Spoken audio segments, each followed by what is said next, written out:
नमस्कार। हिंदी साहित्य विकास की ओर अग्रसर कलश कारवां फाउंडेशन बंगलौर एवं शैल प्रतिभा वेब संस्थान पटना ने समन्वित रूप से एक वरिष्ठ साहित्यकार डॉक्टर राघवेंद्र नारायण सिंह का सम्मान उनके वाराणसी स्थित आवास पर जाकर किया। डॉक्टर राघवेंद्र नारायण सिंह एक वरिष्ठ साहित्यकार एवं विद्वान लेखक हैं। उन्होंने कई उपन्यास, कहानी संग्रह, निबंध संग्रह एवं कविता संग्रह लिखे हैं। प्रस्तुत है उनसे मुलाकात के कुछ अंश। बेंगलोर से आया हूँ और इनका सम्मान पटना के द्वारा हो रहा है। हम लोग त्रिवेणी हैं, गंगा जमुना सरस्वती प्रयाग एक तरह से जुड़े हुए हैं। इनका भी ये भी चंद्रमा सिंह चैरिटेबल ट्रस्ट के अध्यक्ष हैं और राजश्री महाविद्यालय में प्राध्यापक और डायरेक्टर हैं।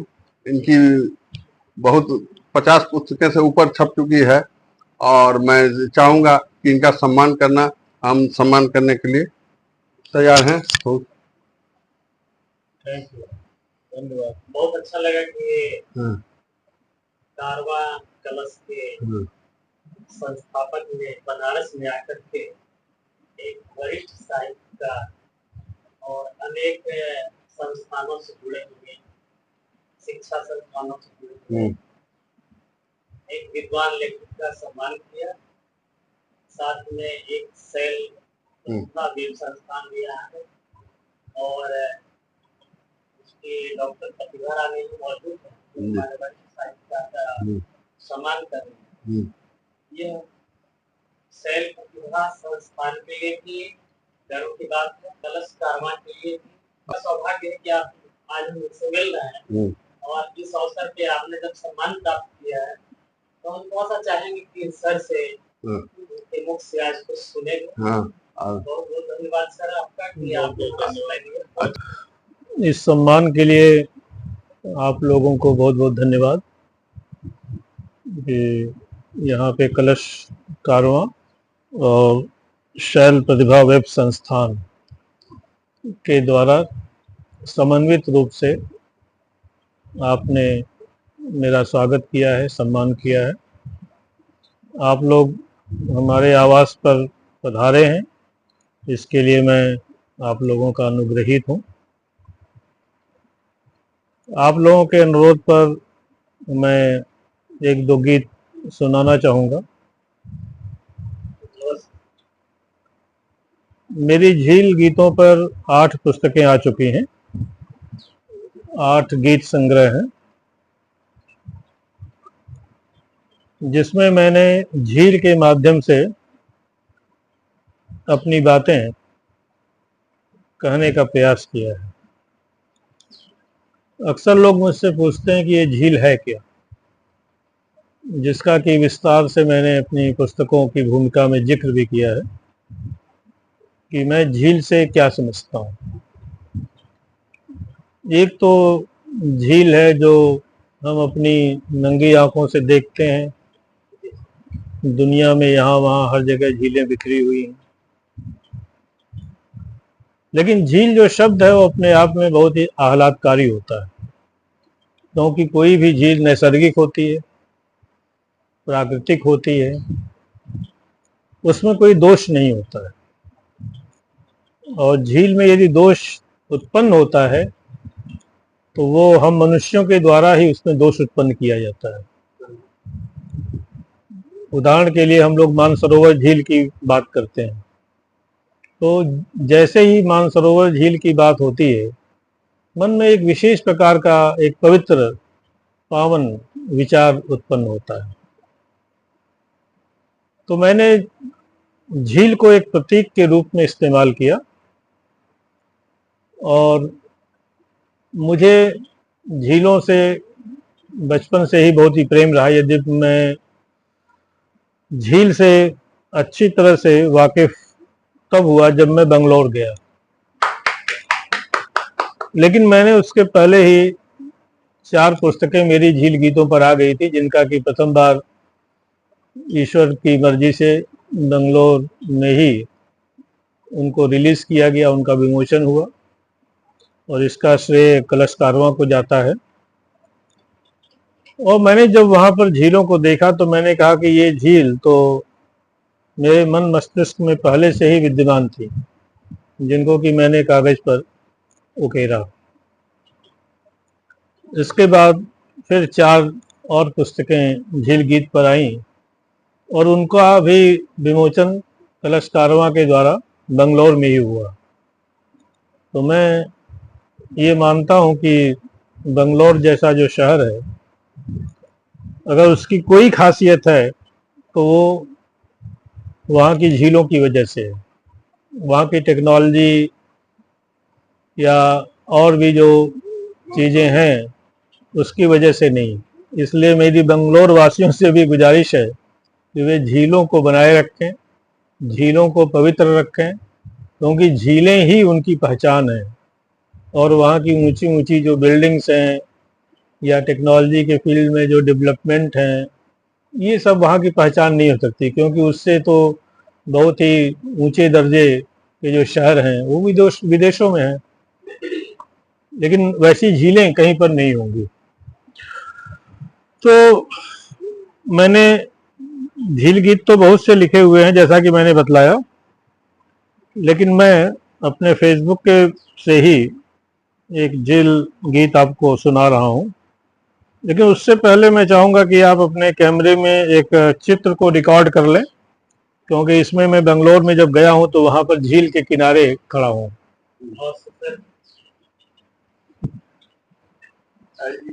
और ये संयोग की बात है कि ये चित्र मेरे सामने अभी अभी आ गया, इसलिए मैंने कहा कि इस चित्र को भी आप ले लीजिए।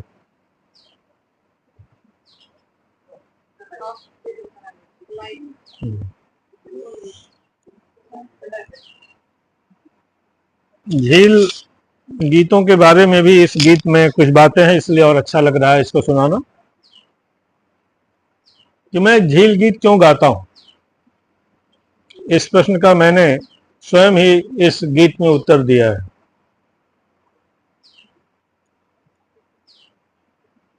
क्योंकि लोगों को लगता है कि भाई ये झील पे इतना क्यों लिखते हैं, झील गीतों को क्यों गाते हैं। तो इसलिए मैं चाहूंगा कि ये गीत यदि आप रिकॉर्ड कर रहे हैं तो आप इस गीत को अवश्य रिकॉर्ड करें।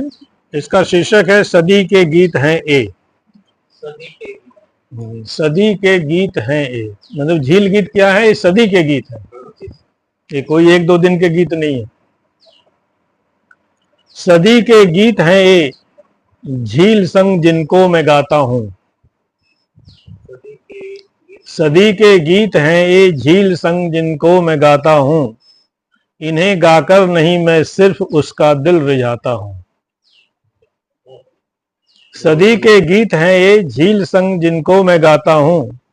इन्हें गाकर नहीं मैं सिर्फ उसका दिल रिझाता हूं।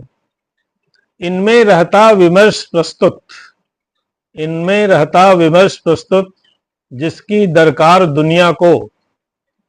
सुनती इन्हें झील खुश होकर, अतः उसको सुनाता हूं। तो कवि और झील में ये रिश्ता है जिसको कि इन पंक्तियों में परिभाषित किया गया है कि इसमें एक ऐसा विमर्श प्रस्तुत है जो विमर्श दुनिया को चाहिए। हुआ संकट है अब उनका, जो बातें सुन सके मन की। झील से मैं क्यों बात करता हूं, या झील गीतों को क्यों गाता हूं, या झील गीतों को उसी को क्यों सुनाता हूं। हुआ संकट है अब उनका, जो बातें सुन सके मन की। यही कारण है अक्सर झील तट पर अब मैं जाता हूं। हुआ संकट है अब उनका, जो बातें सुन सके मन की। यही कारण है अक्सर झील तट पर अब मैं जाता हूं। नहीं सुनती अगर दुनिया तो भी क्या फर्क है पड़ता। नहीं सुनती अगर दुनिया तो भी क्या फर्क है पड़ता। अच्छी श्रोता है मेरी झील, मनोनुकूल उसको पाता हूं। अच्छी श्रोता है मेरी झील, मनोनुकूल उसको पाता हूं। वह कहती है बहुत ही कम, मगर मनन करती बहुत ज्यादा।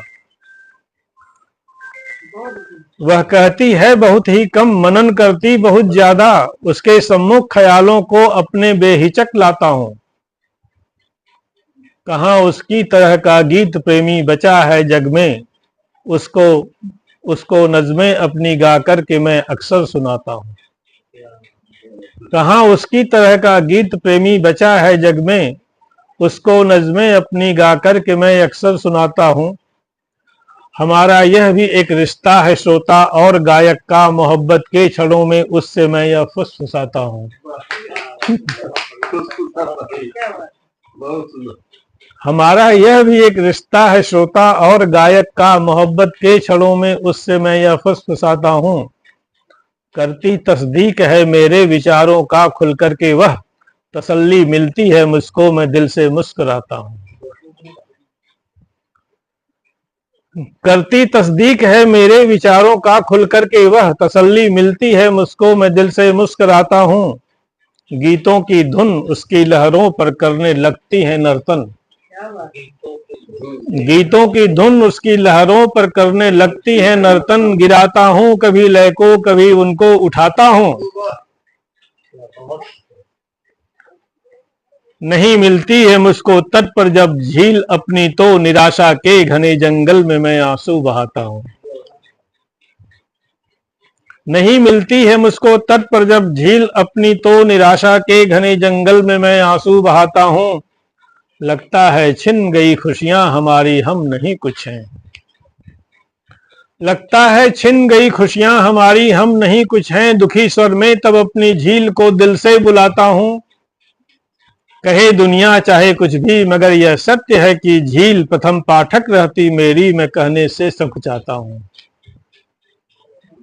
कहे दुनिया चाहे कुछ भी मगर यह सत्य है कि झील प्रथम पाठक रहती मेरी, मैं कहने से संकोचाता हूँ। मैं उसकी भावनाओं की गहराई में नहीं कोई शक, मैं उसकी भावनाओं की गहराई में नहीं कोई शक। कभी डूबा हुआ जाता कभी रहता उतराता हूँ। कहते हैं लोग अक्सर यह शिकायत भरे लहजे में, क्यों अक्सर झील तट पर मैं सुबह शाम आता हूँ।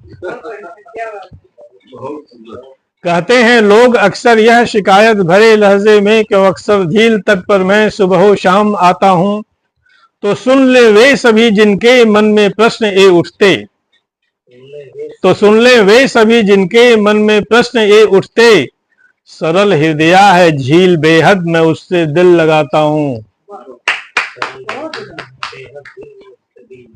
सरल हृदया है झील बेहद मैं उससे दिल लगाता हूँ। मेरे ऊपर है कर्ज भारी ऋणी हूँ मैं हर शायर का, मेरे ऊपर है कर्ज भारी ऋणी हूँ मैं हर शायर का। लिख करके झील गीतों को अपना ऋण चुकाता हूँ। क्या बात, मेरे ऊपर है कर्ज भारी ऋण हूँ मैं हर शायर का, लिख करके झील गीतों को अपना ऋण चुकाता हूँ। रहता झील से अति निकट उसकी दिव्यता मुझे प्रिय, रहता झील से अति निकट उसकी दिव्यता मुझे प्रिय। दुनियादारी की बातों से नजरें में अब चुराता हूँ। तो ये जो झील गीत है मैंने आपको सुनाया, ये मैंने 26/7/2021 को लिखा था इस गीत को, जो कि आज पुनः आपके सामने किताब में छप भी चुकी है, लेकिन यहाँ पर आपने मुझसे अनुरोध किया तो मैंने इसको सुनाया।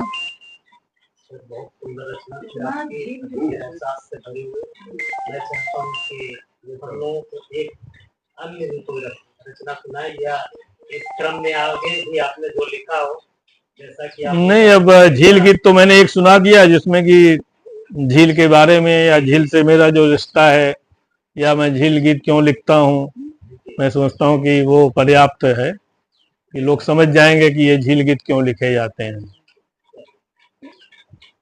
और एक अन्य रचना भी है जो कि मैं आपको 2023 में लिखी गई थी, 9 जुलाई 2023 को।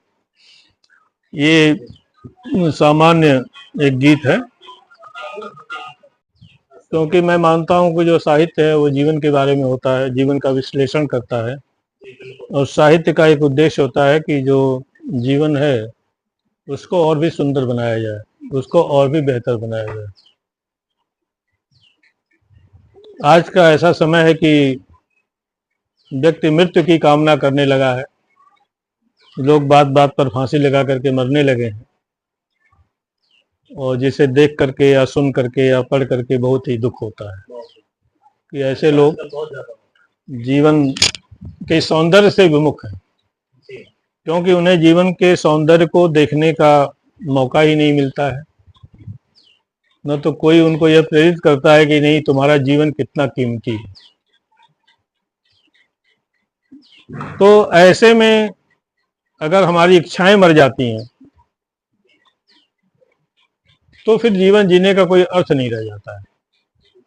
इसलिए इन इच्छाओं को जागृत रखना बहुत जरूरी है। इच्छाएं क्या हैं भाई? हम कल के लिए सोचें, बेहतर कल के लिए सोचें, और वर्तमान में जो कुछ है उसको स्वीकार करें। तो उसी क्रम में एक गीत मैंने लिखा है, मर गई अगर हैं इच्छाएं, मर गई अगर है इच्छा। मर गई अगर हैं इच्छाएं, जीने का क्या औचित्य रहा। मर गई अगर है इच्छाएं, जीने का क्या औचित्य रहा। मर गई अगर हैं इच्छाएं, जीने का क्या औचित्य रहा। जीवन के दर्पण में फिर तो कहाँ सुंदर कोई चित्र रहा। जीवन के दर्पण में फिर तो कहाँ सुंदर कोई चित्र रहा। ले जीवन की अर्थी कंधे पर घूम रहे कुछ लोग यहाँ। ले जीवन की अर्थी कंधे पर घूम रहे कुछ लोग यहाँ। अपने जीवन की ही अर्थी अपने कंधों पर लाद करके घूम रहे हैं। और ऐसे लोगों से जब आप मिलते हैं तो क्या होता है उसको मैंने दिखलाया है यहाँ पे कि ले जीवन की अर्थी कंधे पर घूम रहे कुछ लोग यहाँ। उनसे मिलने का अनुभव सचमुच ही बहुत विचित्र रहा। ऐसे लोगों से जो मिलने का जो अनुभव है वो बहुत ही विचित्र रहा। नहीं भावनाओं की लहरें उठती यदि मानव मन में। नहीं भावनाओं की लहरें उठती यदि मानव मन में। इंसानी जीवन अर्थहीन यदि नहीं कोई भी मित्र रहा। नहीं भावनाओं की लहरें उठती यदि मानव मन में। इंसानी जीवन अर्थहीन यदि नहीं कोई भी मित्र रहा। निस्सार जगत के किस्से तो वे लोग सुनाया करते हैं कि जिंदगी में कुछ नहीं है, संसार असार है, ये सब जो बातें हैं। निस्सार जगत के किस्से तो वे लोग सुनाया करते हैं जिनके भीतर जीवन का नहीं कोई भी मानचित्र रहा।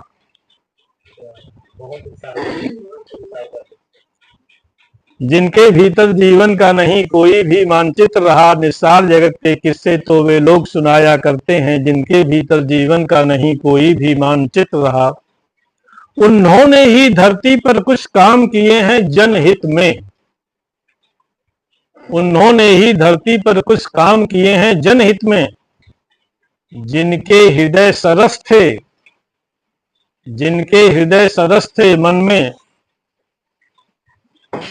सॉरी एक मिनट। उन्होंने ही धरती पर कुछ काम किए हैं जनहित में। जिनके हृदय सरस थे मन में कल्याण समाविष्ट रहा। जिनके हृदय सरस थे मन में कल्याण समाविष्ट रहा। वे लोग रहे थे देवतुल्य परार्थ रहा जिनका जीवन। वे लोग रहे थे देवतुल्य परार्थ रहा जिनका जीवन। मीठा झरना जो लाए थे खुद उनका जीवन तिक्त रहा। वे लोग रहे थे देवतुल्य परार्थ रहा जिनका जीवन। मीठा झरना जो लाए थे खुद उनका जीवन तिक्त रहा। दे दिया सभी कुछ उन्होंने नहीं खुद की चिंता थी मन में। दे दिया सभी कुछ उन्होंने नहीं खुद की चिंता थी मन में। सागर जीवन का लुटा दिया उनका अपना घट रिक्त रहा। सागर जीवन का लुटा दिया उनका अपना घट रिक्त रहा। उनके ही कर्मों का फल था हर मन में आई खुशहाली। उनके ही उनके ही कर्मों का फल था हर मन में आई खुशहाली। यह बात बहुत ही दीगर है उनका जीवन अति क्लिष्ट रहा। उनके ही कर्मों का फल था, हर मन में आई खुशहाली, यह बात बहुत ही दीगर है, उनका जीवन अति क्लिष्ट रहा। और देखिए, लिख डाला जिन्होंने सब कुछ सबके बारे में साफ साफ, लिख डाला जिन्होंने सब कुछ सबके बारे में साफ साफ, उनकी खुद की पुस्तक में कोरा कोरा हर पृष्ठ रहा। उनकी खुद की पुस्तक में कोरा कोरा हर पृष्ठ रहा। और जिनकी झोली में धन दौलत की नहीं खेप पहुंची कोई, जिनकी झोली में धन दौलत की नहीं खेप पहुंची कोई, तुम मानो अथवा मत मानो उनका जीवन समृद्ध रहा। जिनकी झोली में धन दौलत की नहीं खेप पहुंची कोई, तुम मानो अथवा मत मानो उनका जीवन समृद्ध रहा। और देखिए, वह रहा फरिश्ता बनकर धरती पर जब तक वह जीवित था। वह रहा फरिश्ता बनकर धरती पर जब तक वह जीवित था। लेकिन उसकी यह खूबी थी, जीवन भर सदा अदृश्य रहा। कोई ढोल नगाड़े उससे नहीं पीटे अपने लिए। वह रहा फरिश्ता बनकर धरती पर जब तक वह जीवित था, लेकिन उसकी यह खूबी थी, जीवन भर सदा अदृश्य रहा। और अंत में वह नहीं ढिढोरा पीट सका अपने कर्मों का जीवन में। आजकल जो सेल्फ एडवर्टाइजमेंट की जो एक परंपरा चली है, लेकिन वो उसमें नहीं था। वह नहीं ढिढोरा पीट सका अपने कर्मों का जीवन में, उसका जीवन दर्शन सचमुच इस धरती पर उत्कृष्ट रहा। तो इस तरह से मैंने दूसरी जो कविता है, दूसरी रचना है या दूसरा जो गीत है, उसको आप और हमने इसे बहुत सुना है। हम चाहेंगे कि अपने जीवन में आपकी रचना को उतारें। दोनों रचना बहुत सुंदर है, वो सवाल है। अगर कोई गीत भी लिखा हो सर, जो आप कभी गाते हैं, मैं जानना चाहूंगा। गाते हैं, लेकिन अब आज नहीं गाएंगे। अगर आपने समय दिया, क्योंकि आप लोगों का भी समय है और इन लोगों को भी जाना है। वैसे तो फिर 4 बज जाएगा, तो फिर दिक्कत हो जाएगी, इन लोगों की ट्रेनिंग छूट जाएगी।